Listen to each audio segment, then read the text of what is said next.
সুপ্রিয় চাকরি প্রত্যাশী, সমষ্টি এবং অন্তর্ফল সংক্রান্ত অঙ্ক খুব সহজেই সমাধান করা যায় কিভাবে, চলুন দেখে আসি।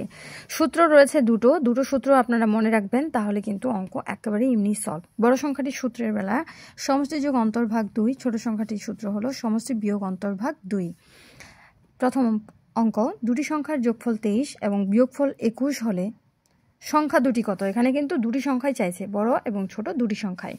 দুটি সংখ্যা চাইলে বড় সংখ্যাটির সূত্র তো আমরা জানি, সমষ্টি যোগ অন্তর্ভাগ 2, আর সমষ্টি যোগ অন্তর্ভাগ 2 অর্থাৎ সমষ্টি যোগ অন্তর। এখানে কিন্তু যোগফল মানে সমষ্টি আর অন্তর মানে বিয়োগফল, ঠিক আছে। এখন 23 যোগ 21 ভাগ 2, ঠিক আছে। 23 যোগ 21 ভাগ 2, 23 যোগ 21 ভাগ 2, 23 যোগ 21 ভাগ 2, 3 আর 1 4, 2 2 4, নিচে 2, তাহলে 2 দুগুণে 4, 2 দুগুণে 4, আনসার কিন্তু 22। এটা গেল বড়র ক্ষেত্রে, মানে বড় সংখ্যাটি আমরা বের করলাম। এটা হচ্ছে বড় সংখ্যাটি, হ্যাঁ। বড় সংখ্যাটির ক্ষেত্রে এমন, বড় সংখ্যাটির ক্ষেত্রে এটা, আর ছোট সংখ্যাটির ক্ষেত্রে আমরা খুঁজবো। এখানে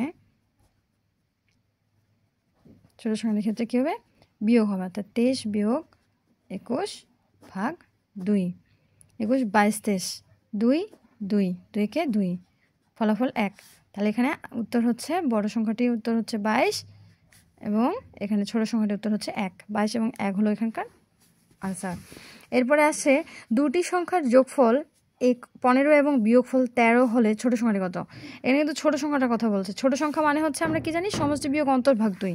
সমষ্টি হচ্ছে এখানে যোগফল, সমষ্টি কি? সমষ্টির সংখ্যা হচ্ছে 15, সমষ্টির সংখ্যা 15 আর বিয়োগফল 13। যেহেতু আমরা ছোট সংখ্যা বের করবো, তো এখানে বিয়োগ লিখবো, বিয়োগ দিয়ে এখানে 13, নিচে 2, 13 আর 15 বিয়োগ দিলে 2, এখানে নিচে 2, 2 একে 2, ফলাফল 1। এটা কিন্তু আনসার, ঠিক আছে। এরপরে ছোট সংখ্যাটি সমষ্টি 70 এবং অন্তর্ফল 10 হলে বড় সংখ্যাটি কত? কি হবে জানিয়ে দিন কমেন্ট বক্সে।